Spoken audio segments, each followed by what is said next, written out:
Assalamualaikum warahmatullahi wabarakatuh. Perkenalkan, nama saya Andi Muhammad Alif Al-Fajrah dengan NIM 22515030911103 dari kelas B. Pada kesempatan kali ini saya akan menjawab UTS. Baiklah, langsung saya mulai dengan nomor pertama. Dengan soal, jelaskan secara singkat apa yang dimaksud dengan proses interaksi manusia dan komputer dan mengapa itu penting dalam pengembangan sistem komputer yang efektif, dan sebutkan beberapa langkah kuncinya. Jadi, proses IMK sendiri adalah sebuah komunikasi dua arah antara manusia dan komputer, di mana kedua pihak memberikan stimulasi dan respon atau aksi dan reaksi yang saling mendukung. Pentingnya IMK dalam pengembangan sistem komputer yang efektif adalah karena interaksi yang baik dapat meningkatkan produktivitas pengguna dan kepuasan pengguna. Beberapa langkah kuncinya adalah, yang pertama, penelitian pengguna, di mana kita harus memahami kebiasaan, kebutuhan, dan tujuan pengguna. Lalu desain interface, di mana proses ini melibatkan penciptaan layout visual antarmuka. Setelah itu prototyping. Ini adalah pengembangan model awal atau prototype dari sistem yang digunakan untuk menguji dan merombak desain dari sebuah sistem sebelum versi akhir dibuat. Lalu pengujian usabilitas, di mana pengguna melakukan tugas tertentu dengan sistem untuk melihat seberapa baik desain bekerja dan tempat mana yang mungkin perlu ditingkatkan. Yang terakhir ada iterasi, di mana desain diperbaiki berdasarkan umpan atau feedback secara berulang-ulang. Selanjutnya, nomor 2 adalah proses desain interaksi adalah langkah penting dalam pengembangan antar muka pengguna yang berhasil. Jelaskan langkah-langkah utama dalam proses desain interaksi dan jelaskan mengapa setiap langkah ini penting.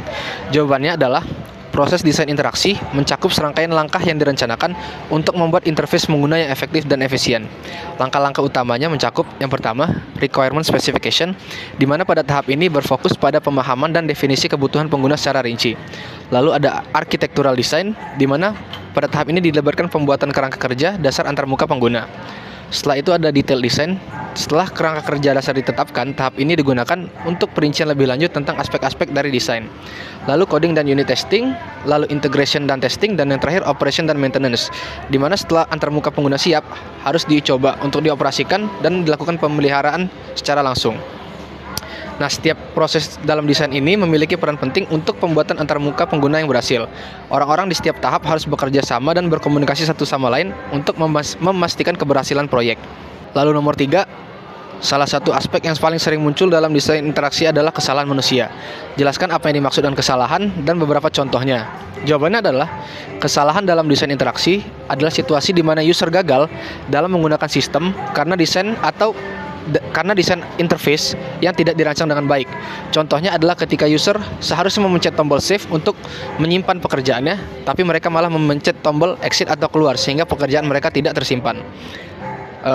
Untuk menghindari kesalahan ini ada beberapa langkah.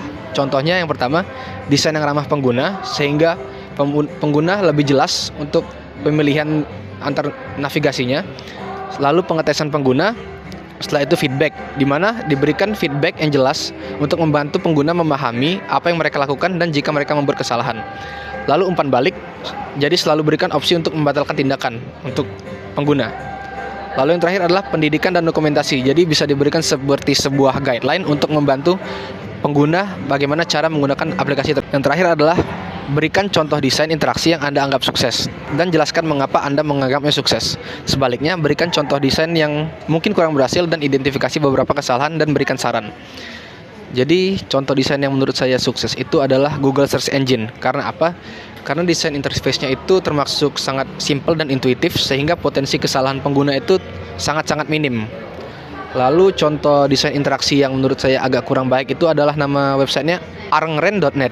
Ini adalah sebuah website e-commerce yang berbasis di Norwegia. Nah, di sini situs ini tidak memiliki navbar atau fungsi pencarian yang jelas, sehingga pengguna sulit mencari produk yang mereka inginkan. Sedangkan untuk saran, ada beberapa saran. Yang pertama, penyederhanaan layout, lalu perbaikan navigasi, pengurangan informasi, dan juga desain dan yang responsif. Ya, saya kira itu saja. Terima kasih. Assalamualaikum warahmatullahi wabarakatuh.